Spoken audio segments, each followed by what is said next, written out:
They called her the paperwork princess. No scars, no stories, just a quiet voice filing ammunition reports while real soldiers prepared for war. Then the valley went silent. One shot, no echo, no second chance needed.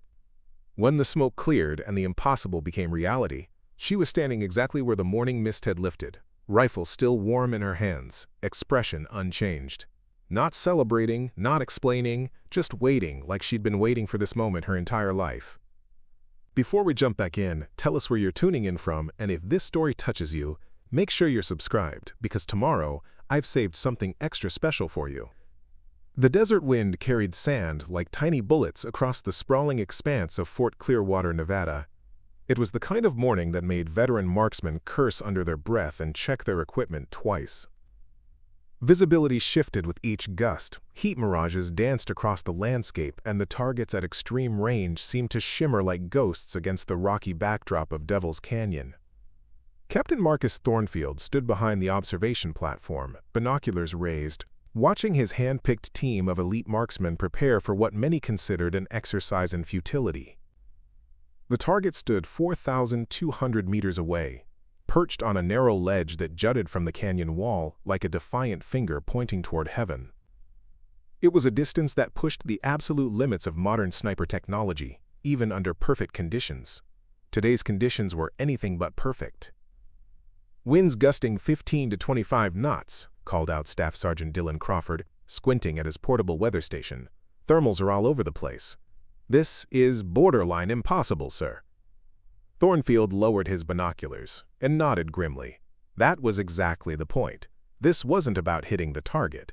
This was about understanding the precise limits of human capability under extreme stress. The 12 marksmen assembled before him represented the finest shooters from every branch of the military. Navy SEALs with confirmed kills in 3 theaters of war. Army Rangers who had learned their craft in the mountains of Afghanistan. Marine Scout snipers who could thread a needle at 1,000 yards. Delta Force operators whose names were classified and whose skills were legendary. And then there was Lieutenant Emma Vance. She stood apart from the others, not by choice, but by circumstance. While the elite operators checked their custom rifles and adjusted their high-end optics, Emma sat cross-legged on a wooden crate, a standard-issue M24 resting across her knees, scribbling notes in a weathered composition notebook. Her uniform was pressed but unremarkable. Her boots were regulation black, not the tactical tan favored by special operations. Her hair was pulled back in a simple ponytail, secured with a standard military elastic band that had seen better days. To the casual observer, she looked like someone who had wandered onto the range by mistake. "Who authorized the clerk to participate in this exercise?" muttered Gunnery Sergeant Rick Holbrook, a Marine with forearms like tree trunks and a reputation for making impossible shots look routine. He didn't bother lowering his voice. Master Chief Petty Officer Jake Morrison, a SEAL with 23 years of service and a chest full of ribbons, chuckled as he cleaned his scope lens. "Maybe she's here to take notes, document how real shooters work." Emma's pen paused for just a fraction of a second, but she didn't look up. She continued writing, her handwriting small and precise, filling the margins with calculations that would have puzzled most mathematicians. Wind vectors, barometric pressure readings, temperature gradients at various altitudes, Coriolis effect adjustments. She was building a 3-dimensional map of the air itself, tracking patterns that most shooters would never think to consider. The morning briefing had been straightforward. Captain Thornfield had outlined the challenge with military precision. The target is a steel plate, 12 inches in diameter, positioned 4,200 meters downrange. Current weather conditions make this shot extremely difficult, perhaps impossible. The purpose of this exercise is not necessarily to hit the target, but to push your skills to their absolute limit and document the factors that prevent success at extreme range. One by one, the elite marksmen had stepped forward to accept the challenge. Each man carried himself with the confidence that came from years of high-stakes operations. They spoke in the casual shorthand of professionals, discussing bullet drop and wind drift like other people talked about the weather. Their equipment represented hundreds of thousands of dollars in cutting-edge technology, custom-built rifles that cost more than most people's cars, scopes that could resolve detail at distances that seemed to bend the laws of physics. bipods and shooting rests engineered to eliminate the slightest tremor. Emma had volunteered almost as an afterthought. She had raised her hand quietly when Thornfield asked if anyone else wanted to attempt the shot, and several of the operators had actually laughed. Not cruelly, but with the kind of bemused surprise people show when a child asks to drive the family car. "You sure about this, Lieutenant?" Thornfield had asked, not unkindly. He knew Emma's file. Excellent marks in marksmanship training. Perfect scores on qualification courses. But this wasn't a qualification course. This was the edge of the possible, and good intentions wouldn't bend the laws of physics. "Yes, sir," Emma had replied in her quiet voice. "I'd like to try." Now, 3 hours into the exercise, she was the only one who hadn't taken her shot. The elite operators had gone first, each approaching the firing line with the kind of ritual precision that marked true professionals. They had read the wind, calculated their adjustments, controlled their breathing, and fired their carefully crafted rounds toward the distant target. Some shots had come close. A few had been impressively close, but none had found their mark. Morrison's shot had missed by less than 18 inches, which earned respectful nods from his peers. Holbrook had compensated beautifully for a sudden wind shift and placed his round just 2 feet from center. Crawford, working with a rifle that had never missed at any range shorter than 3,000 meters, had watched his bullet strike the canyon wall 6 inches to the left of the target. Each miss was analyzed in detail, wind calls were second-guessed, equipment was examined for flaws, calculations were revised, but the target remained untouched, standing defiant against the morning sky like a challenge that couldn't be answered. Emma watched it all, still taking notes. She had positioned herself where she could observe not just the shooters, but the environment itself. She noted how the wind flags at different distances told slightly different stories. She watched how the heat rising from the canyon floor created microcurrents that could deflect a bullet in ways that standard ballistic calculations couldn't predict. She tracked the subtle changes in light that indicated shifting air density. Most importantly, she listened. While the other shooters relied heavily on their instruments, Emma had developed an almost supernatural ability to read environmental conditions through her senses. She could feel barometric pressure changes in her inner ear. She could detect wind direction shifts by the way dust moved across her field of vision. She had learned to gauge temperature variations by the sound of her own breathing. It was a skill set that had been dismissed by every instructor she had ever worked with. Modern military marksmanship was about technology, they said. Precision instruments and computer-calculated adjustments. There was no room for intuition in a profession where a missed shot could mean the difference between mission success and catastrophic failure. Emma had never argued with her instructors. She had learned to use the technology as required, had memorized the formulas and procedures that were considered standard. But she had also continued to develop her unconventional approach, practicing in her spare time, refining her ability to read the environment in ways that couldn't be taught from a manual. Her fellow soldiers had noticed her unusual methods during training exercises, and their reactions had ranged from polite skepticism to open mockery. She was known for taking longer than anyone else to set up her shots, often lying motionless for minutes at a time, apparently doing nothing but listening to the wind. Her explanations of her process were met with raised eyebrows and knowing looks exchanged between more traditional marksmen. "She thinks she's some kind of mystic," one instructor had confided to another, not realizing Emma was within earshot. "All that meditation nonsense. This is a technical profession, not a spiritual journey." The criticism had stung, but it hadn't deterred her. Emma had grown up in rural Wyoming, where her grandfather had taught her to hunt from an early age. He had been a man who believed that successful hunting required understanding the entire ecosystem, not just the mechanical aspects of shooting. He had taught her to read animal behavior, to predict weather changes by the color of the sky, to sense the presence of game by subtle changes in the behavior of birds and insects. "A rifle is just a tool, Emma," he had told her during one memorable hunting trip when she was 14 years old. "The real skill is in understanding everything that happens between you and your target. The wind, the light, the ground, the air itself. Most people try to force their will on the environment. The best hunters learn to work with it instead." Those lessons had shaped her approach to military marksmanship, even though she had never found an instructor who understood or appreciated her methods. She had learned to keep her unconventional techniques to herself, practicing them in private while demonstrating the standard approaches during formal training. Now, as she prepared for her turn at the firing line, Emma felt the familiar calm settle over her. She closed her notebook and secured it in her cargo pocket, then stood and shouldered her rifle. The M24 was a reliable weapon, but it lacked the custom modifications and high-end optics of the rifles carried by the elite operators. Its scope was standard military issue, functional but not exceptional. Its trigger had never been adjusted by a gunsmith. Its barrel had fired thousands of rounds and showed the wear that came with regular use. In the hands of most shooters, it would be considered inadequate for a shot of this difficulty. Emma had different expectations. She walked toward the firing line with steady steps, her breathing already settling into the rhythm she had learned from years of practice. Behind her, she could hear the quiet conversations of the other marksmen, their voices carrying a mixture of curiosity and barely concealed amusement. "This should be interesting," someone murmured.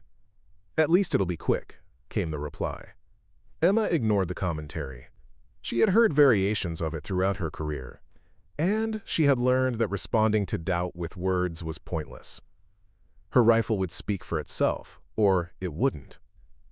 Either way, she was about to discover whether years of unconventional training and natural instinct could compete with high-tech equipment and conventional wisdom.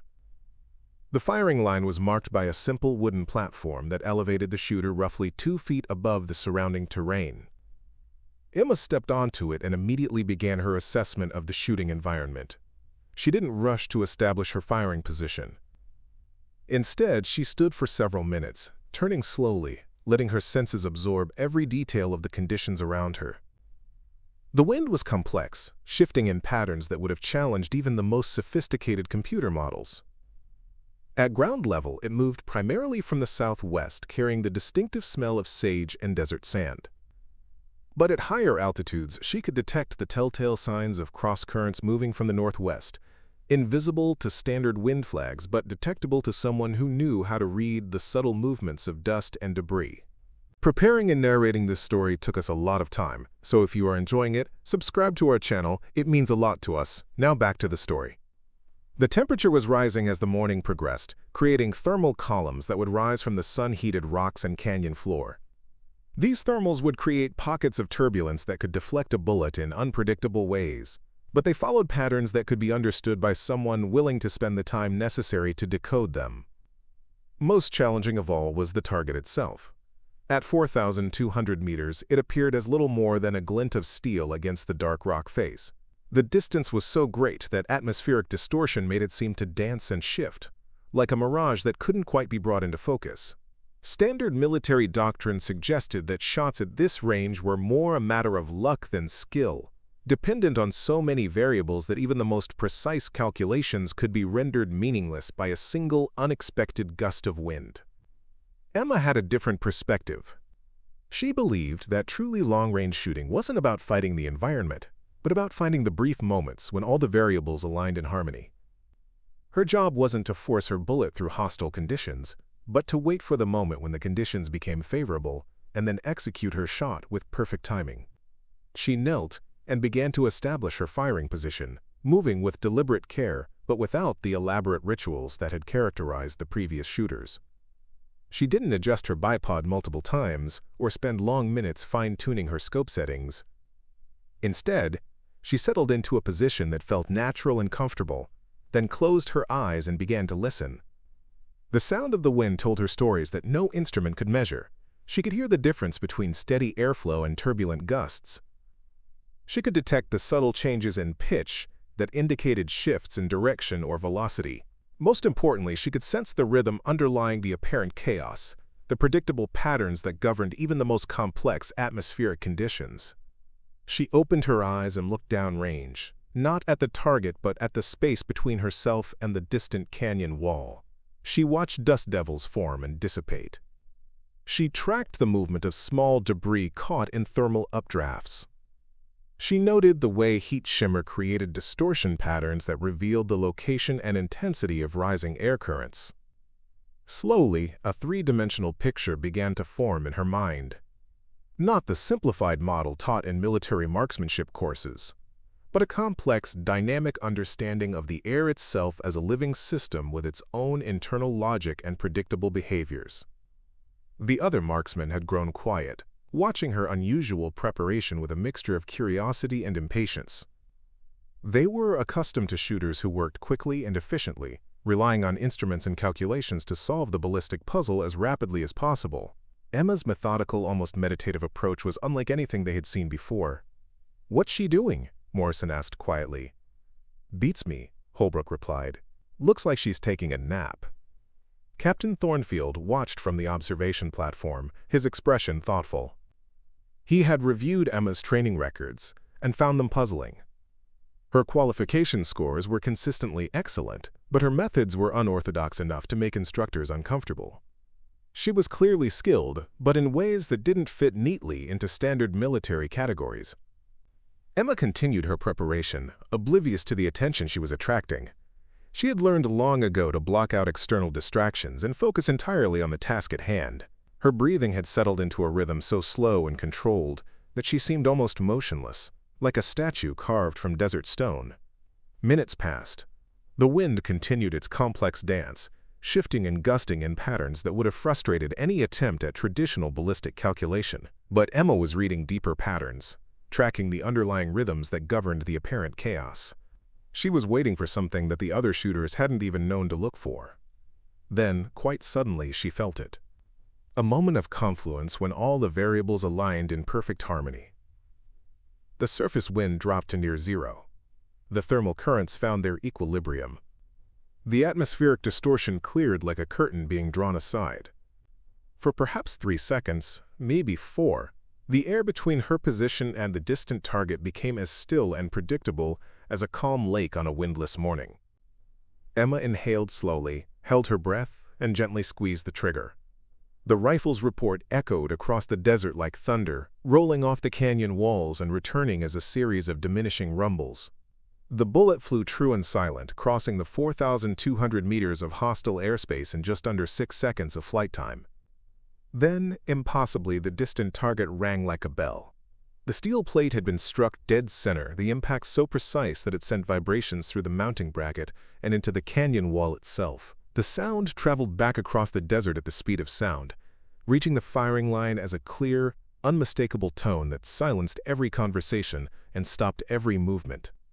For a moment that seemed to stretch into eternity, nobody moved, nobody spoke.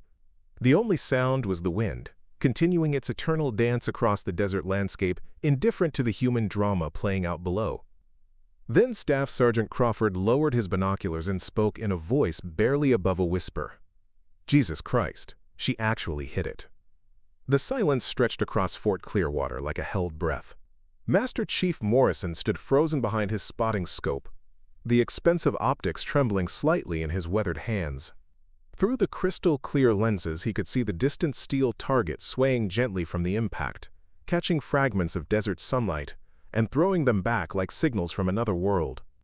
"Confirm the hit," Captain Thornfield's voice cut through the stillness, steady but carrying an undertone that suggested he was struggling to process what had just occurred. His own binoculars remained fixed on the canyon wall, as if staring long enough might reveal some logical explanation for the impossible. Staff Sergeant Crawford fumbled with his range-finding equipment, his hands moving with the automatic precision of years of training even as his mind reeled. "Target impact confirmed, sir. Dead center, margin of error less than 2 inches. His voice cracked slightly on the last words. Emma Vance remained in her firing position, the M24 still pressed against her shoulder, her eye still aligned with the scope. But she wasn't looking at the target anymore.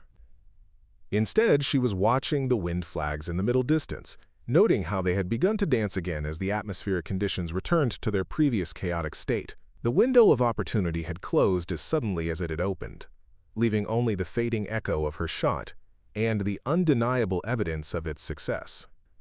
Slowly, she engaged the rifle's safety and rolled away from the firing line. She sat up, brushed sand from her uniform, and began the methodical process of clearing her weapon. Her movements were calm and precise, as if she had just completed a routine qualification exercise rather than accomplished something that would be talked about in military circles for decades to come. Gunnery Sergeant Holbrook was the first to move. He walked toward Emma with the measured steps of a man trying to process information that didn't fit into any of his preconceived categories. His weathered face bore an expression of complete bewilderment, as if someone had just explained to him that water flows uphill, or that gravity sometimes works in reverse. How? The single word carried the weight of a dozen questions. How had she calculated the ballistic solution so quickly? How had she read wind conditions that had defeated every sophisticated instrument on the range? How had she made a shot that violated everything he thought he knew about the limits of human marksmanship? Emma looked up from her rifle maintenance, her expression unchanged from the quiet focus she had maintained throughout the morning. "The wind found its rhythm," she said simply, as if that explained everything. "The wind found its rhythm?" Morrison echoed, his tone suggesting he wasn't sure whether to laugh or demand a more technical explanation. "What the hell does that mean?" Before Emma could respond, a new voice cut across the range. "It means she was listening when the rest of you were calculating." Everyone turned to see a figure approaching from the direction of the base headquarters. The man walked with the easy confidence of someone accustomed to command, but his uniform bore no visible rank insignia. He was tall and lean, with graying hair and eyes that seemed to take in everything at once. There was something about his bearing that suggested extensive combat experience, though his exact role remained unclear. Captain Thornfield snapped to attention, followed immediately by every other soldier on the range. The visitor returned the salute casually, then gestured for everyone to relax.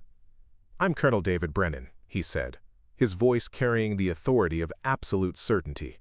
"I've been observing this exercise from the command post." He walked directly to Emma, who had finished securing her rifle and was now standing at a respectful parade rest. "Lieutenant Vance," he said, studying her with the intensity of a scientist examining a particularly interesting specimen. "That was quite a demonstration." "Thank you, sir," Emma replied quietly. Brennan turned to address the group as a whole. "Gentlemen, you've just witnessed something that most of you will never see again. Lieutenant Vance didn't just make a difficult shot. She made an impossible shot, using methods that your training manuals don't even acknowledge exist." Crawford cleared his throat uncertainty. "Sir, if I may ask, what exactly did we just witness?" "I mean, I've been shooting for 23 years, and I've never seen anything like that." Brennan smiled grimly. "What you witnessed, Sergeant, was the difference between mechanical marksmanship and intuitive ballistics. Most of you approached that shot like engineers solving a mathematical problem. Lieutenant Vance approached it like a hunter reading the natural world." He gestured toward the distant canyon. "Every one of you ran the same calculations: bullet drop, wind drift, atmospheric pressure, temperature variations. You fed the data into your computers, adjusted your scopes, and fired your shots based on theoretical models of how a bullet should behave in flight." Morrison nodded slowly. "That's standard operating procedure, sir. It's how we're trained." "And it's effective," Brennan agreed, "up to a point. But at extreme range, there are variables that can't be measured by instruments or predicted by calculations. Microclimate variations. Thermal layers that shift faster than your equipment can track them. Wind patterns that exist in 3 dimensions rather than the simplified models your computers use." He turned back to Emma. "Lieutenant Vance has developed the ability to sense these variables directly. She reads the environment the way a musician reads a symphony, picking up subtle patterns and rhythms that indicate when conditions are about to align favorably." Holbrook shook his head in confusion. "With all due respect, sir, that sounds like mystical nonsense. Marksmanship is a science. It's about precision and repeatability." "Is it?" Brennan asked mildly. "Then explain to me why 12 of the military's finest marksmen, using the most advanced equipment available, failed to hit a target that one lieutenant with a standard-issue rifle struck dead center on her first attempt." The question hung in the air like a challenge that couldn't be answered with conventional thinking.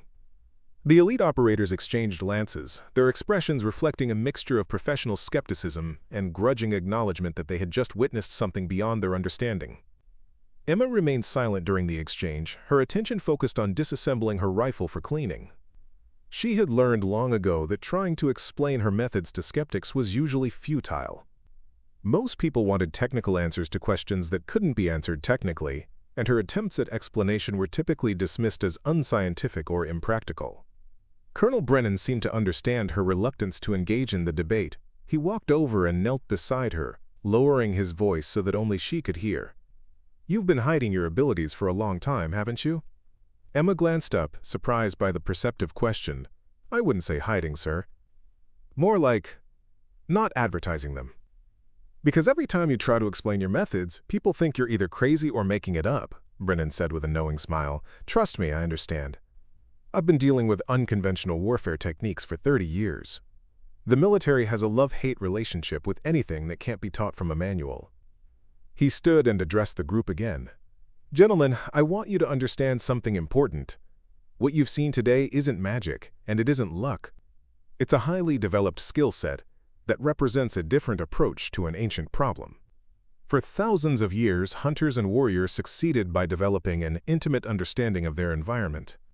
It's only in the last century that we've become so dependent on technology that we've forgotten these natural abilities." Morrison frowned thoughtfully. "Are you saying our training is wrong, sir?" "Not wrong," Brennan replied. "Incomplete. Your technical training gives you a solid foundation and allows you to perform consistently under most conditions. But it also creates limitations. You're trained to trust your instruments more than your instincts, to follow procedures rather than adapt to unique circumstances." He gestured toward Emma, who was now cleaning her rifle with the methodical care of a true professional. "Lieutenant Vance has learned to use both approaches. She understands the technical aspects as well as any of you, but she's also developed the ability to sense environmental factors that your instruments can't detect. It makes her extraordinarily effective under conditions that would challenge conventional methods." Crawford studied Emma with new interest. "Sir, where did she learn these techniques? Is this something that can be taught?" Brennan's expression grew serious. "That's an excellent question, Sergeant. And it's why I'm here today." He paused, seeming to consider his words carefully.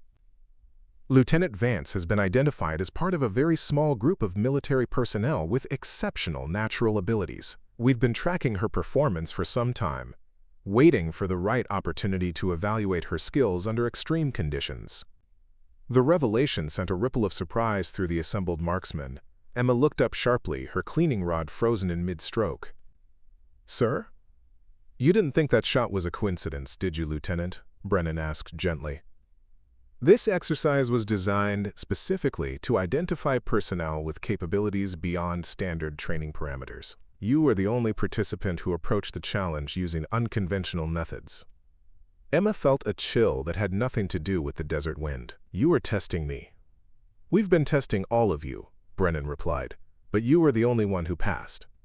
Morrison stepped forward, his expression troubled. "Sir, are you saying this entire exercise was some kind of recruitment operation?" Brennan nodded slowly. "The military has become increasingly interested in personnel who can operate effectively when conventional methods fail. Modern warfare often requires capabilities that can't be achieved through standard training alone. We need people who can adapt, improvise, and succeed under conditions that would defeat purely technical approaches." He turned back to Emma, who was still processing the implications of his revelation.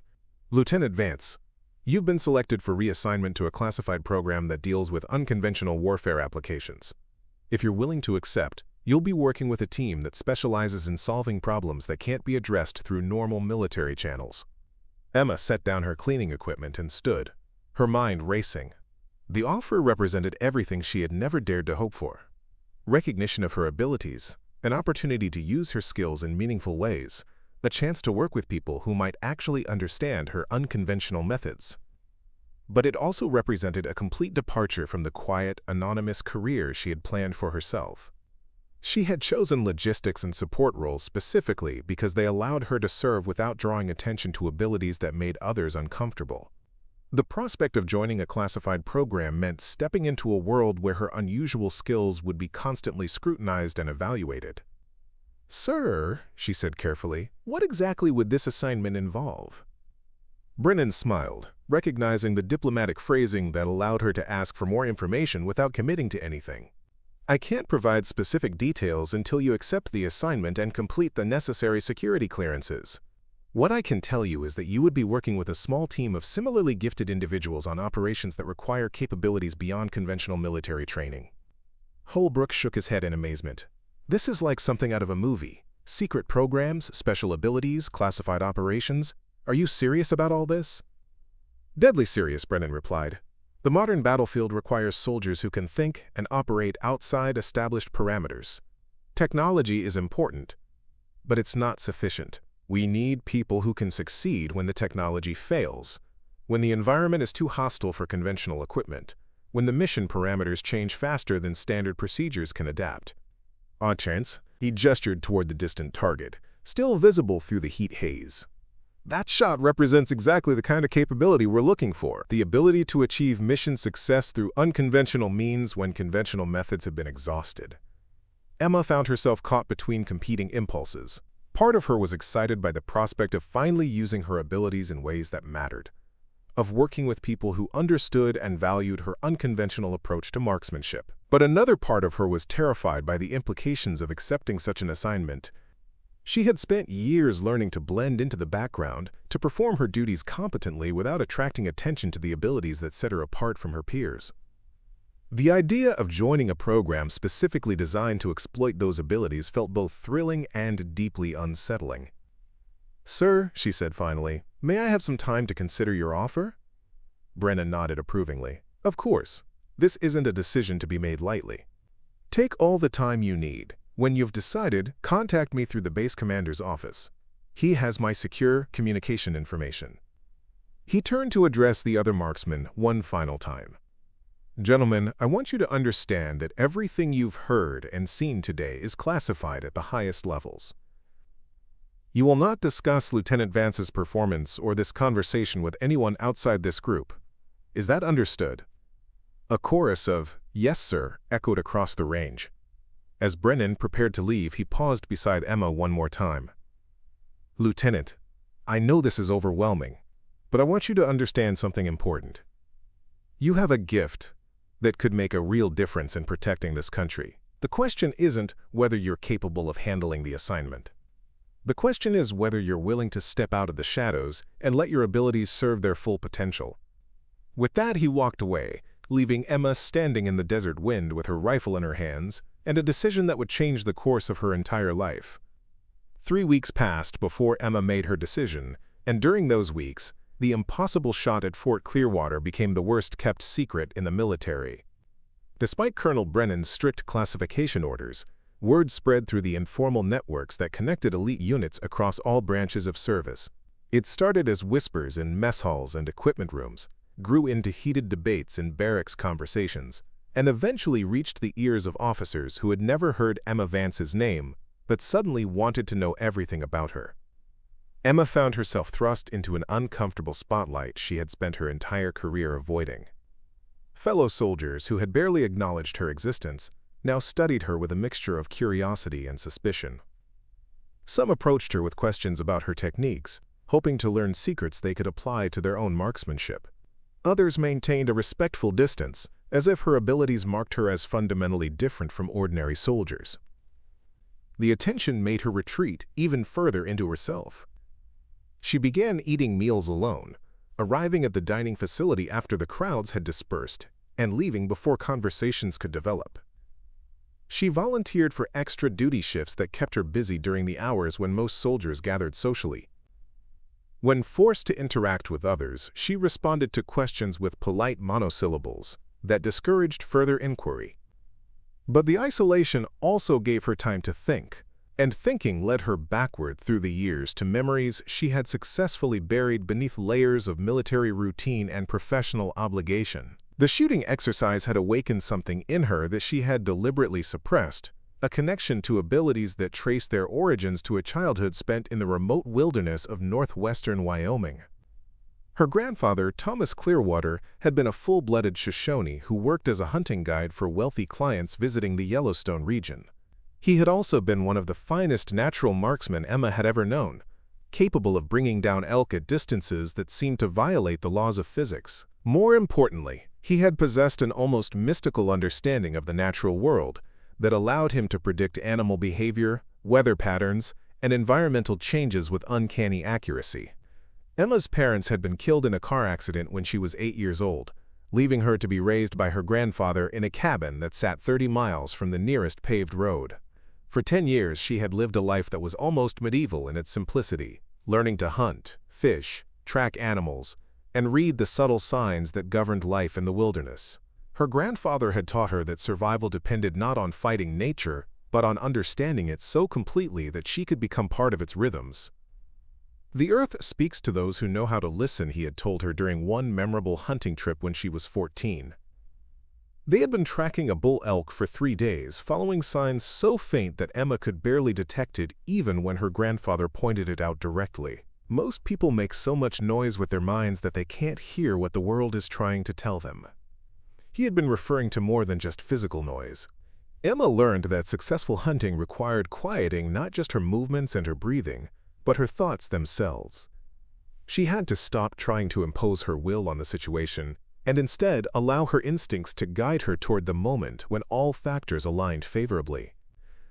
The lesson had extended far beyond hunting. Her grandfather taught her to read weather by watching how birds behaved, to predict floods by observing the behavior of insects, to sense the presence of predators by the way smaller animals moved through the forest. He showed her how to find water in seemingly barren landscapes by following almost invisible trails worn by generations of wildlife.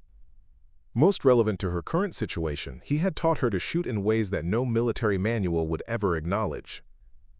Instead of relying primarily on mechanical calculations, she learned to sense the invisible forces that affect bullet flight. She could feel changes in air pressure through subtle shifts in her inner ear. She could detect wind patterns by the way dust moved or leaves rustled. She could gauge the precise moment when atmospheric conditions became optimal for a long-range shot. "A rifle is just a tool for sending your intention across distance," her grandfather had explained while teaching her to shoot with his ancient Winchester lever action. "The real skill is in knowing when the world is ready to help you succeed." He had been diagnosed with lung cancer when Emma was 17 and had died 8 months later despite every medical intervention available. His death had marked the end of her connection to the wilderness life that had shaped her understanding of the world. She had enlisted in the Army partly because she needed the educational and financial benefits, but also because she had no idea how to translate her unusual skills into civilian employment. Military marksmanship training had been both frustrating and enlightening. She discovered that she could excel at the technical aspects of shooting, but her instructors consistently discouraged the intuitive methods her grandfather had taught her. They wanted measurable, repeatable procedures that could be documented and taught to other soldiers.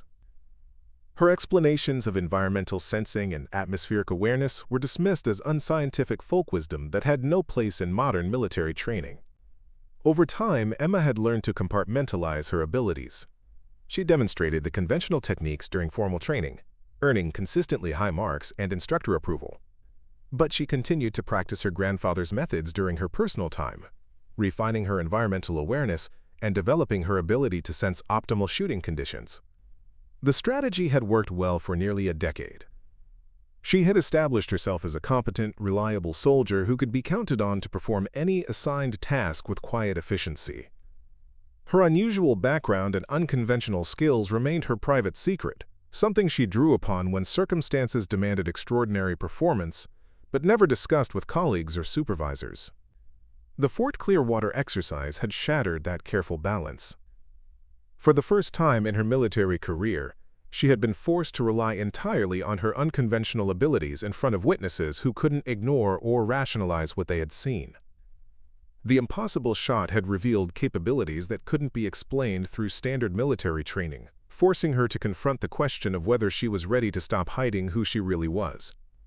Emma realized that Colonel Brennan's offer represented more than just a career opportunity. It was a chance to finally integrate the two sides of her identity that she had kept carefully separated for so many years. The classified program he described would allow her to use her full range of abilities in service of missions that couldn't be accomplished through conventional means. But accepting the assignment would also mean acknowledging publicly that she possessed capabilities that set her apart from ordinary soldiers. It would mean stepping into a world where her unusual skills would be constantly evaluated and potentially exploited. Most troubling of all, it would mean accepting responsibility for using abilities that she had never fully understood or controlled. She thought about her grandfather's teachings, trying to apply his wisdom to her current dilemma. He had always emphasized that gifts came with obligations, that unusual abilities were meant to serve purposes larger than personal comfort or security. The world gives us what we need to fulfill our purpose, he had said, but we have to be brave enough to accept what we're given. Emma knew that her marksmanship abilities were extraordinary even by military standards. The Fort Clearwater shot had proved that she could succeed where conventional methods failed, that she could accomplish missions other soldiers couldn't even attempt. If Colonel Brennan was correct about the nature of modern warfare, then her skills might be exactly what her country needed to address threats that couldn't be met through traditional approaches. On a quiet Thursday evening, 3 weeks after the desert exercise, Emma walked to the base commander's office and requested secure communication access to contact Colonel Brennan. The duty officer recognized her name and expedited her request with unusual efficiency, suggesting that her decision had been anticipated and prepared for. When Brennan's voice came through the encrypted connection, he sounded unsurprised to hear from her. "Lieutenant Vance, I was wondering when you'd call." "Sir," Emma said, her voice steady despite the magnitude of what she was about to commit to, "I've made my decision. I accept your offer." There was a pause that lasted just long enough for her to wonder if the connection had been lost. Then, Brennan spoke again, and she could hear satisfaction in his tone. "Outstanding, Lieutenant. Report to Andrews Air Force Base Monday morning at 0600 hours. Transportation and further instructions will be provided. And Lieutenant?" "Yes, sir?" "Welcome to Project Ghostwalker." Andrews Air Force Base at dawn was a study in controlled chaos. Military aircraft of every description lined the tarmac, their engines creating a symphony of mechanical power that could be felt as much as heard. Emma stood at the designated meeting point, a seemingly unremarkable building tucked between two massive hangar structures, watching the organized ballet of personnel and equipment that kept America's military machine functioning around the clock.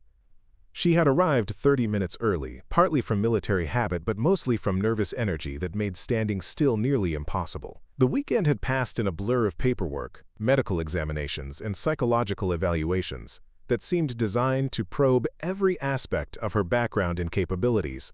The process had been thorough to the point of being invasive, but it had also conveyed the unmistakable message that Project Ghostwalker operated at levels of classification that made conventional military secrets seem like casual conversation. At exactly 0600 hours, a nondescript government sedan pulled up to the curb. The driver was a young Air Force sergeant who checked Emma's identification with professional efficiency before directing her to the passenger seat. No conversation was offered or expected during the 15-minute drive that took them away from the main base facilities and toward a section of Andrews that Emma had never seen before. The sedan stopped at a gate that bore no identifying signs or markings. The security checkpoint was staffed by personnel wearing uniforms that Emma couldn't immediately identify, and the scanning equipment they used was far more sophisticated than anything she had encountered at conventional military facilities. After her credentials were verified through multiple electronic systems, the gate opened to reveal a road that led deeper into a complex hidden behind carefully landscaped hills and strategically planted trees. The building they finally approached looked like a corporate office complex rather than a military facility. 3 stories of steel and glass that could have housed an insurance company or consulting firm, surrounded by parking areas and sidewalks that suggested the kind of environment where people wore business suits rather than combat uniforms. The only indication of its true nature was the complete absence of identifying signs and the subtle presence of security cameras that tracked their approach from multiple angles. Emma was escorted through a lobby that reinforced the corporate impression: tasteful furniture, abstract artwork, and a reception desk staffed by a young woman in civilian clothes who could have been greeting clients at any Fortune 500 company. The elevator that carried her to the 3rd floor required a key card that the escort sergeant provided, and she noticed that the buttons for the 2nd floor had been deliberately disabled. The elevator opened onto a corridor, lined with offices whose windows had been treated with material that prevented anyone from seeing inside. At the end of the hallway, Emma was directed into a conference room where Colonel Brennan sat at a polished wooden table, studying a thick folder that she assumed contained her complete military and personal history.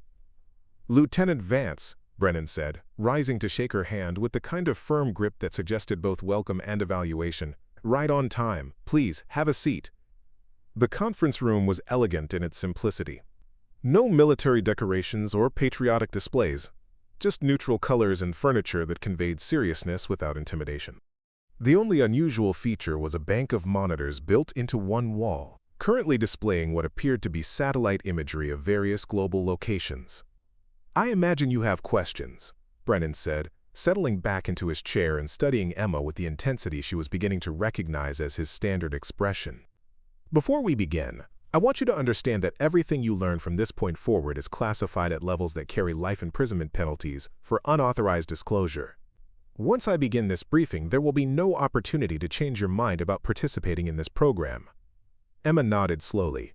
"I understand, sir." "Good." Brennan opened the folder and removed several photographs that he arranged on the table where Emma could see them clearly. The images showed what appeared to be military operations in various global locations: desert environments, urban settings, mountainous terrain, and jungle landscapes. In each photograph, Emma could identify evidence of precision shooting, but the circumstances appeared far more complex than conventional military engagements.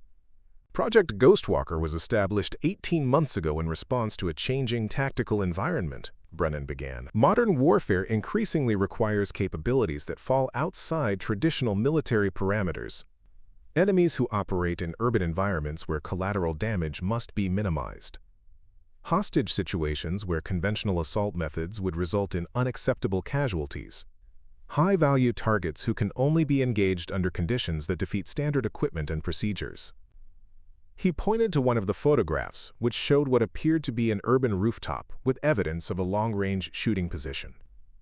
3 months ago, a terrorist cell in Beirut was holding 12 American civilians in a building surrounded by hundreds of innocent bystanders. The targets were positioned in ways that made conventional rescue operations impossible. Assault teams couldn't approach without triggering massive civilian casualties. Negotiations had failed. The situation was deteriorating rapidly. Emma studied the photograph, noting details that suggested an extremely challenging shooting environment. Multiple buildings, complex wind patterns created by urban terrain, and sight lines that would have been nearly impossible to calculate using standard methods. Our Ghostwalker operative was inserted into the area and given 24 hours to assess the situation, Brennan continued. Using techniques similar to those you demonstrated at Fort Clearwater, she was able to identify a window of opportunity that lasted approximately 40 seconds. During that window, she eliminated 3 targets with 3 shots fired from a distance of 1,800 meters using a suppressed rifle that prevented the terrorist organization from identifying the source of the attack. The colonel removed another photograph from the folder. All 12 hostages were recovered safely. The terrorist cell was neutralized without civilian casualties. The operation was completed with no evidence that could be traced back to American involvement. Emma felt a chill of recognition. The scenario Brennan described was exactly the kind of situation where her unconventional abilities would provide decisive advantages. Traditional military snipers, no matter how skilled, would have struggled with the environmental variables and time constraints involved. But someone capable of reading atmospheric conditions intuitively might have been able to identify and exploit opportunities that instruments couldn't detect. "How many operatives are part of this program?" she asked.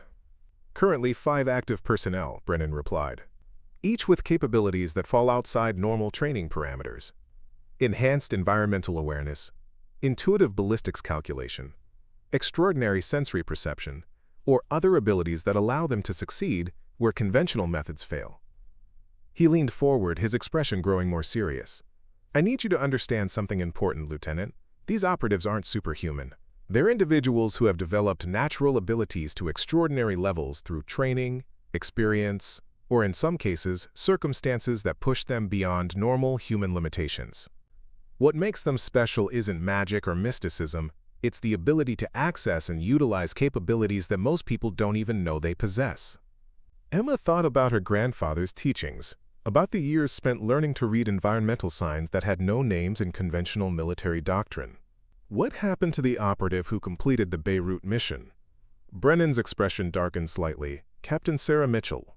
She was killed 6 weeks later during an operation in Afghanistan. Not by enemy action, but by a helicopter crash caused by mechanical failure. Pure bad luck, completely unrelated to her specialized skills.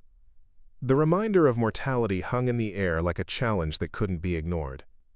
Emma realized that accepting this assignment meant accepting levels of risk that went far beyond conventional military service.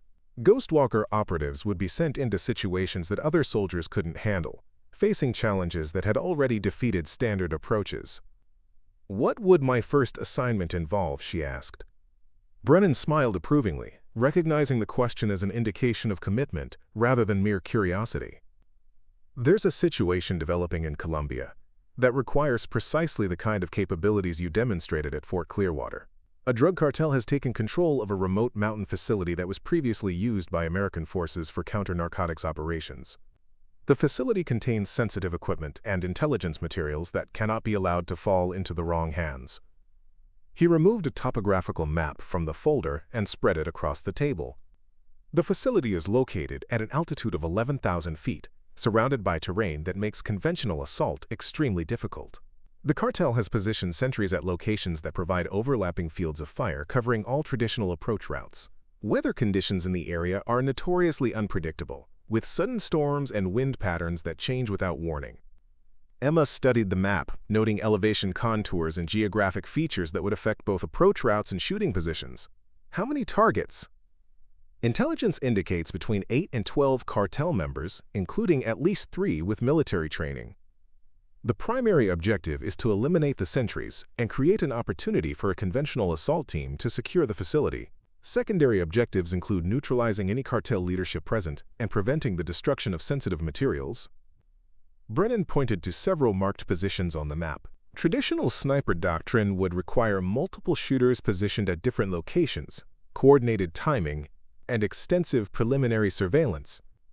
The terrain and weather conditions make that approach extremely difficult. What we need is a single operative, capable of reading environmental conditions in real time and adapting to rapidly changing circumstances.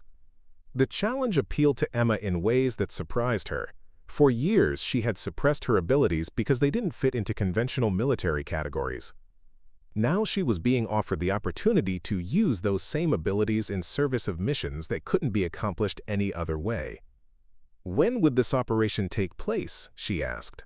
"Deployment would begin next week," Brennan replied. "You would have 5 days for mission-specific training, equipment familiarization, and coordination with the assault team. The operation itself would depend on weather conditions and intelligence updates, but we're looking at a window sometime in the following 2 weeks." Emma felt her pulse quicken as the reality of what she was agreeing to began to sink in. This wasn't a training exercise or a demonstration of capability. This was real-world operational deployment where her success or failure would have immediate consequences for American interests and potentially American lives. "Sir," she said carefully, "I need to ask about rules of engagement and command authority. Who would I be reporting to during the operation?" Brennan's expression grew even more serious. "That's where Ghostwalker differs significantly from conventional military operations. Once you're deployed, you would have complete tactical autonomy. No real-time oversight, no requirement for permission to engage targets, no detailed reporting of methods or procedures. You would be given objectives and left to accomplish them using whatever means you judge appropriate." The implications were staggering. Emma realized that she was being offered not just an assignment, but a level of operational independence that most military personnel never experienced, even after decades of service. It was both liberating and terrifying to contemplate. "The trade-off," Brennan continued, "is that you would also bear complete responsibility for the outcome. Success or failure, collateral damage or clean execution, mission accomplishment or operational compromise, all of it would rest entirely on your judgment and capabilities." Emma sat quietly for several minutes, processing everything she had learned. The colonel waited patiently, seeming to understand that she needed time to fully comprehend what she was being asked to commit to. Finally, she looked up and met his gaze directly. "I accept the assignment, sir." Brennan smiled and extended his hand again. "Welcome to the operational phase of Project Ghostwalker, Lieutenant. Your training begins tomorrow morning." The helicopter's rotors beat a steady rhythm against the thin mountain air as Emma checked her equipment for the dozenth time in the past hour. 11,000 feet above sea level, the world below looked like a 3-dimensional topographical map, all sharp ridges and deep valleys carved by millennia of wind and water. The Cordillera Oriental stretched endlessly in every direction, peaks disappearing into clouds that promised the kind of weather instability that made conventional military operations a nightmare.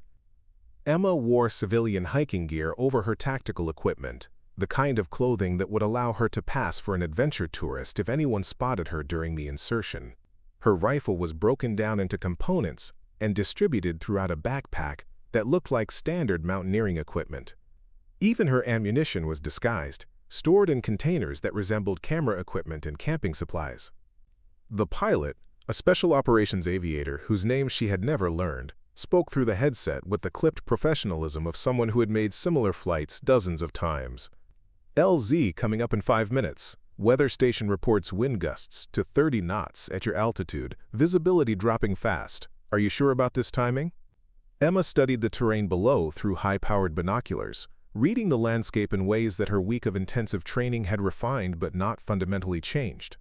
She could see wind patterns in the movement of clouds, could identify thermal currents by the way birds rode invisible columns of rising air, could sense the approaching storm in the color of the light and the behavior of the scattered wildlife visible from their altitude. "The window is opening," she said into her microphone. "I need to be on the ground in the next 20 minutes. The pilot nodded and began his descent toward a clearing that existed on no official maps, a natural landing zone that satellite reconnaissance had identified as the optimal insertion point for someone attempting to reach the cartel facility undetected. Emma would have a 7-mile hike across terrain that would challenge even experienced mountaineers, followed by a climb to a shooting position that offered the only viable angle for engaging the facility's sentries. As the helicopter settled onto the rocky ground, Emma felt the familiar calm settle over her consciousness. The nervousness and uncertainty that had plagued her during the training phase vanished, replaced by the focused awareness that had guided her through countless hunting expeditions with her grandfather. She was no longer Emma Vance, an uncertain soldier struggling with an unusual assignment.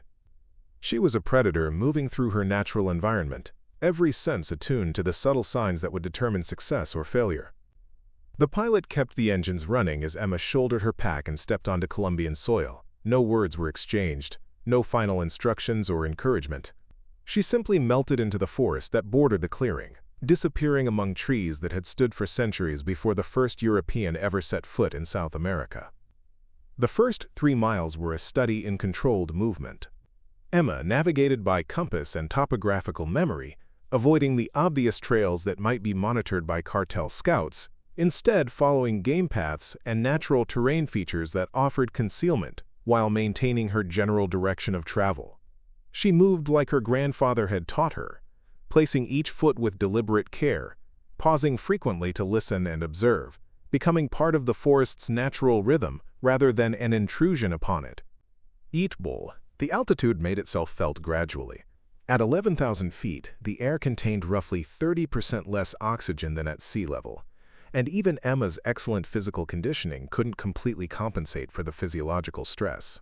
She monitored her breathing carefully, maintaining a pace that would allow her to function effectively when she reached her destination, while avoiding the kind of exhaustion that could compromise her shooting accuracy. 2 hours into the hike, she encountered the first sign of cartel presence. Fresh tire tracks on a dirt road that appeared on no maps, evidence of recent vehicle traffic moving toward the facility she was targeting. Emma studied the tracks carefully, noting the tread patterns and estimating the number of vehicles based on overlapping impressions in the soft earth. At least 3 trucks, possibly 4, carrying what appeared to be significant loads based on the depth of the tire impressions. The intelligence briefing had suggested 8 to 12 cartel members at the facility. The evidence of recent vehicle traffic suggested that number might be higher, or that the cartel was moving equipment or personnel in preparation for some kind of operation. Either possibility complicated her mission parameters, but Emma had been trained to adapt to changing circumstances rather than abort when conditions differed from initial expectations. She crossed the road quickly and continued into terrain that grew progressively more challenging. The forest gave way to exposed rock faces and narrow ledges that required actual climbing skills rather than simple hiking. Emma's movements became more deliberate as the consequences of a misstep increased.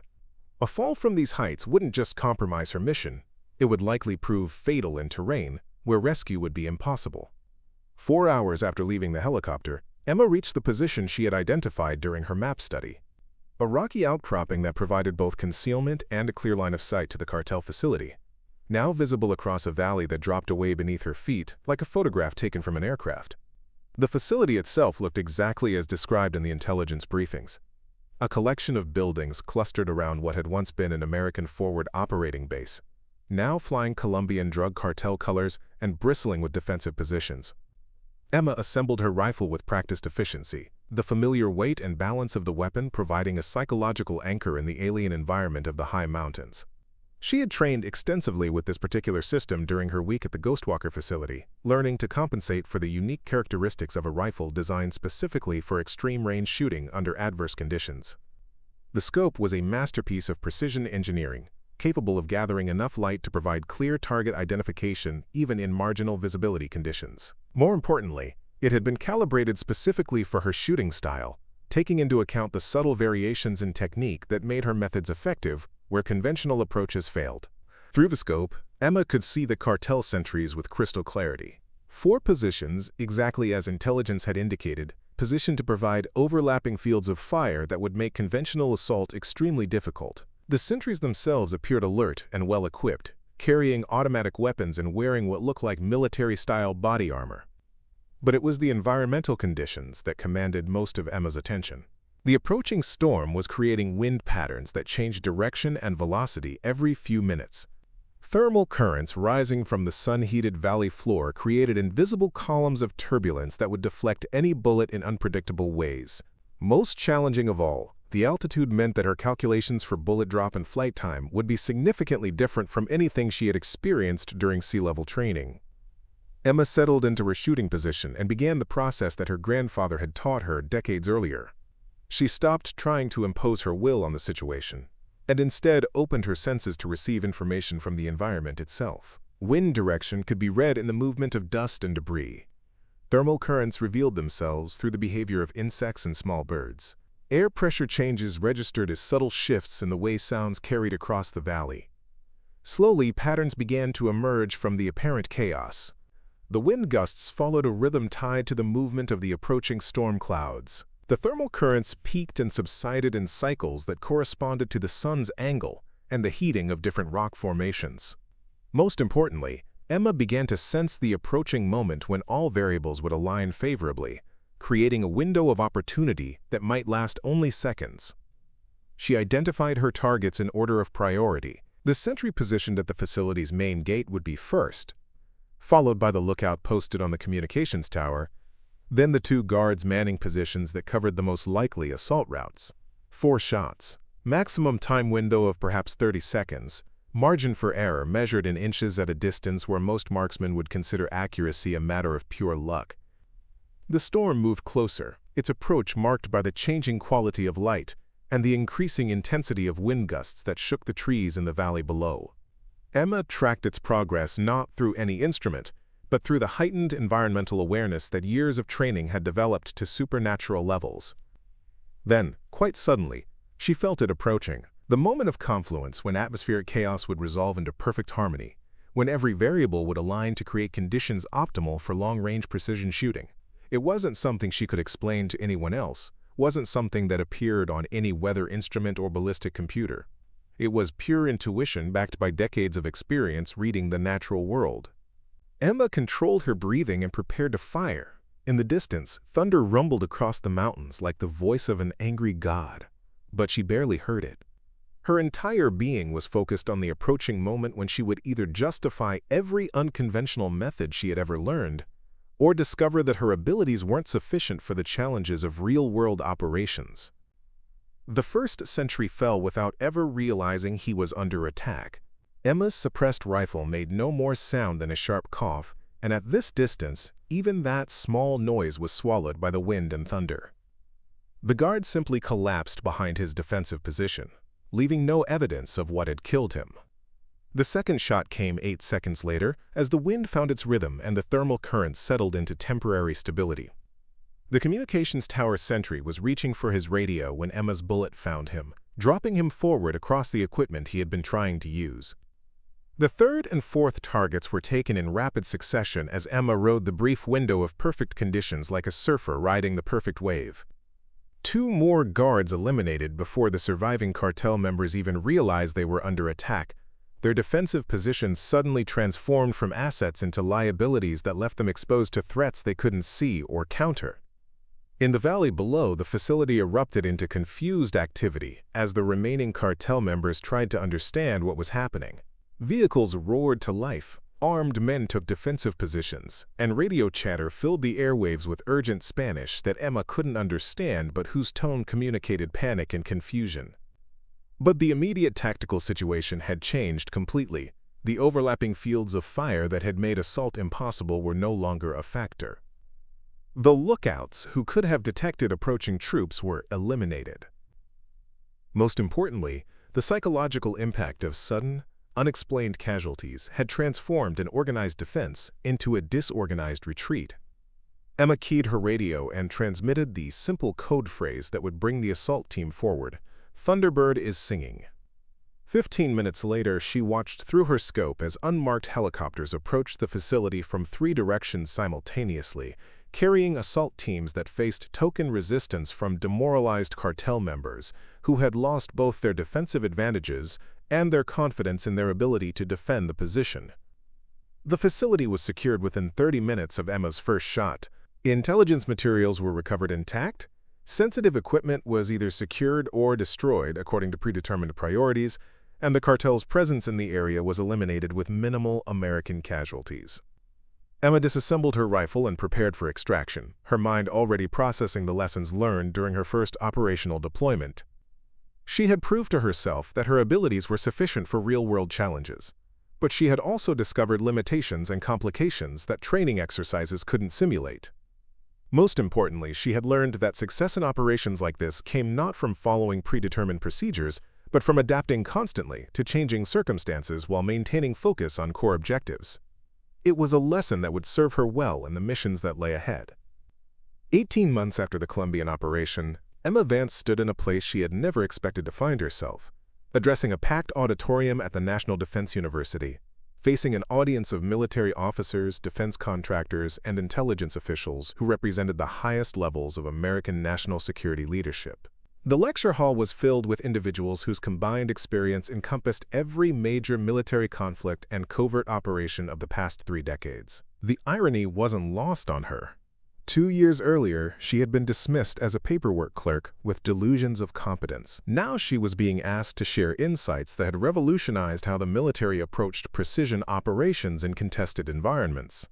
The transformation still felt surreal, like a dream that had somehow become reality despite violating every rule of probability and precedent.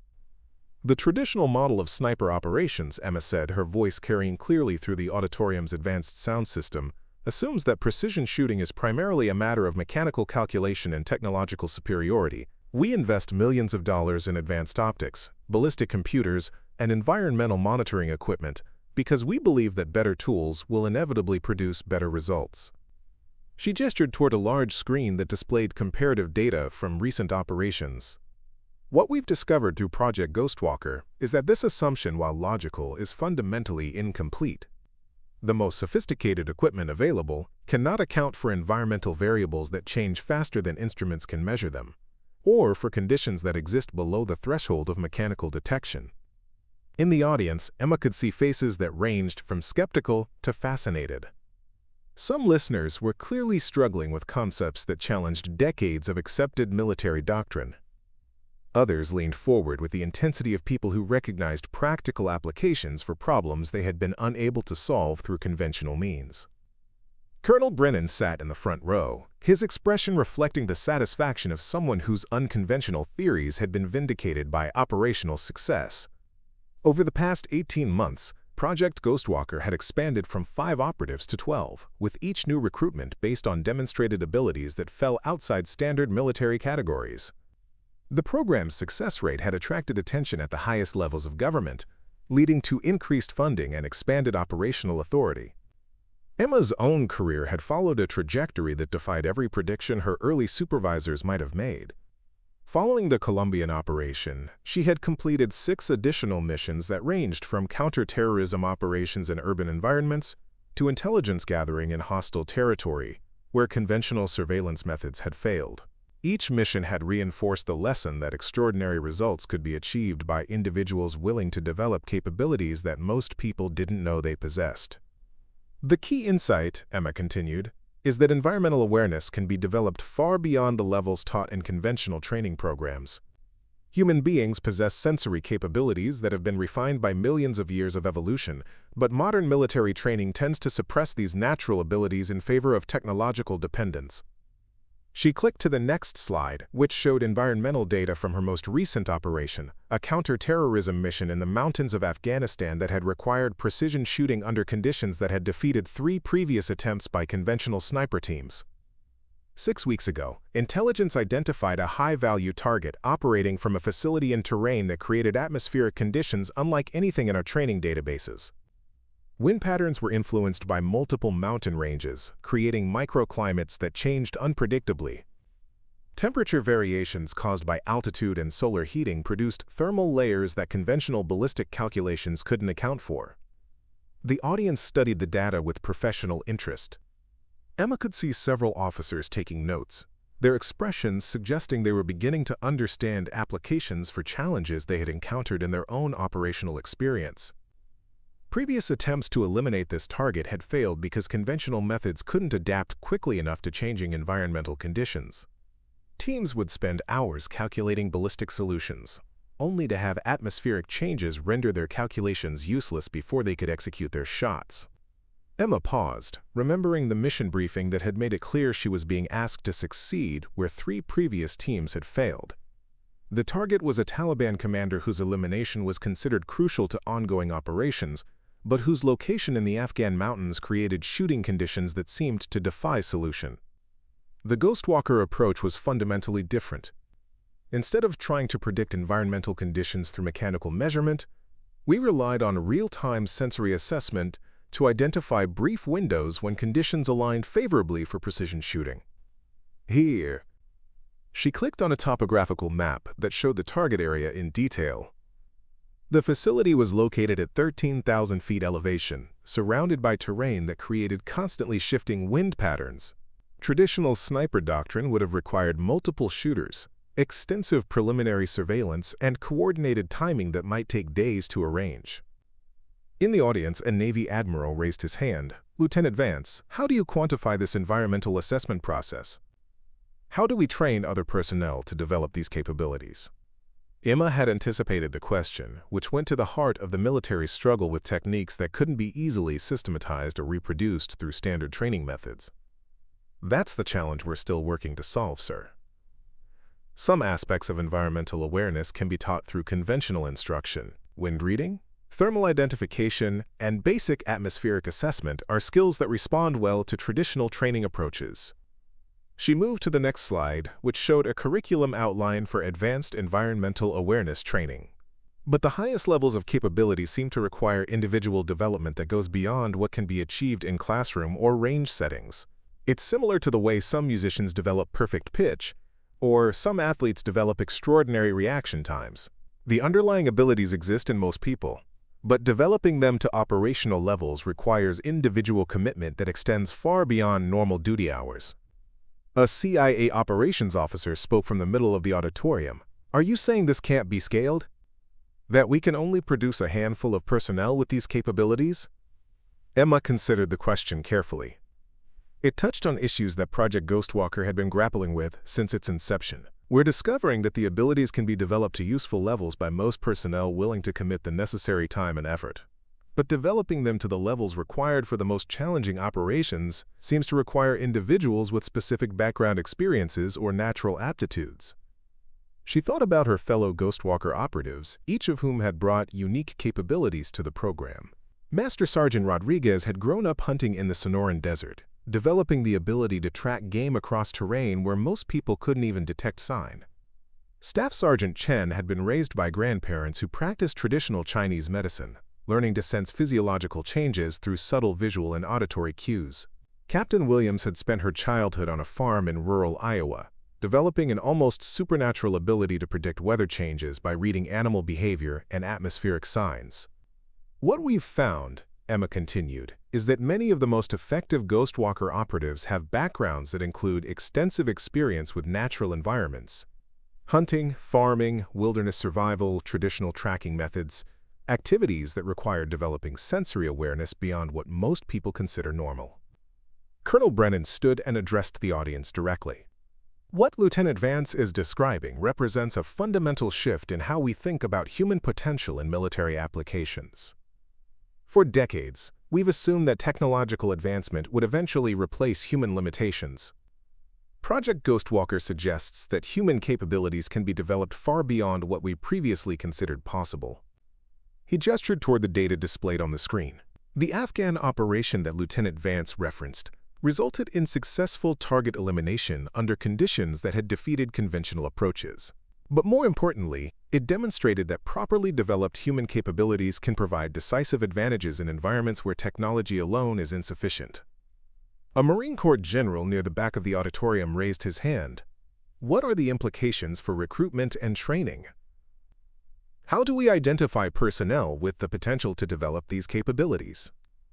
Emma exchanged glances with Colonel Brennan, recognizing a question that went to the core of Ghostwalker's expansion plans. We're developing assessment protocols that can identify individuals with natural aptitudes for environmental awareness. But we're also discovering that many people possess these abilities at rudimentary levels and can develop them significantly through proper training. She clicked a slide showing training statistics from the program's expansion phase. Over the past year, we've evaluated approximately 200 candidates from all military branches.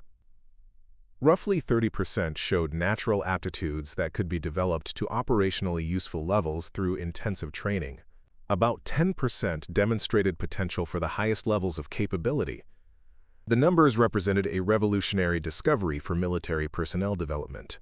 If even 10% of military personnel could be trained to Ghostwalker standards, it would represent thousands of potential operatives with capabilities that could transform how the military approached precision operations. The training itself has evolved significantly from conventional marksmanship instruction, Emma continued. We spend as much time on environmental awareness and sensory development as on actual shooting technique. Personnel learn to read wind patterns through dust movement, to detect thermal currents through insect behavior, to sense atmospheric pressure changes through physiological cues. She paused, thinking about her own journey from dismissed clerk to operational expert. Perhaps most importantly, we teach personnel to trust their instincts in ways that conventional military training tends to discourage. Military culture emphasizes following procedures and relying on proven methods. Ghostwalker training teaches people to adapt constantly to changing circumstances and to use their natural abilities to supplement technological tools. The questions continued for another hour, covering everything from operational security to budget implications to integration with existing military units. Emma answered each query with the confidence that came from 18 months of successful operations.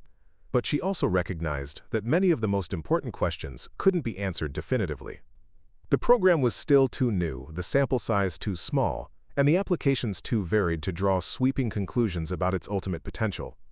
What was clear was that Project Ghostwalker had identified and begun to develop human capabilities that could provide decisive advantages in military operations that couldn't be solved through conventional means. As the presentation concluded and the audience began to disperse, Emma found herself surrounded by officers and officials who wanted to discuss specific applications for their own operational challenges. The conversations ranged from counterterrorism operations in urban environments to intelligence gathering in denied territory, to precision strikes against targets that conventional methods couldn't engage effectively. Colonel Brennan approached as the crowd began to thin. "Outstanding presentation, Lieutenant. I think you've given them plenty to think about." Emma nodded, but her expression remained thoughtful. "Sir, I keep thinking about how far we've come from that day at Fort Clearwater. Sometimes it feels like we're just beginning to understand what's possible." Brennan smiled. "That's exactly the right attitude. We've proved that these capabilities exist and can be developed operationally. Now we need to figure out how to scale them and integrate them into broader military doctrine." He paused, studying the data still displayed on the auditorium screen. "You know, when I first watched you make that impossible shot in the desert, I knew we were seeing something special. But I don't think any of us understood how special it was until we started seeing the operational results." Emma thought about the long journey that had brought her to this moment. From her grandfather's lessons in the Wyoming wilderness, to her dismissal as a paperwork clerk, to her emergence as a recognized expert in capabilities that most people didn't know existed. It had been a path that defied every conventional expectation, but it had also been a journey toward discovering and accepting abilities that she had spent years trying to hide. "Sir," she said finally, "I think we're just getting started." As they walked out of the auditorium together, Emma could see the future spreading before them like a landscape full of possibilities. There would be new challenges, new missions that pushed the boundaries of what was considered possible. There would be new operatives to train, new techniques to develop, new applications for capabilities that were still being discovered and refined. But most importantly, there would be the continued opportunity to prove that human potential extended far beyond what most people imagined possible. The sniper they had once said couldn't hit water had become living proof that extraordinary abilities existed within ordinary people, waiting to be discovered and developed by those brave enough to look beyond conventional limitations. The future belonged to those willing to listen when the world whispered its secrets, and Emma Vance had learned to hear those whispers more clearly than almost anyone alive. Up next, you've got 2 more standout stories right on your screen. If this one hits the mark, you won't want to pass these up. Just click and check them out. And don't forget to subscribe and turn on the notification bell so you don't miss any upload from us.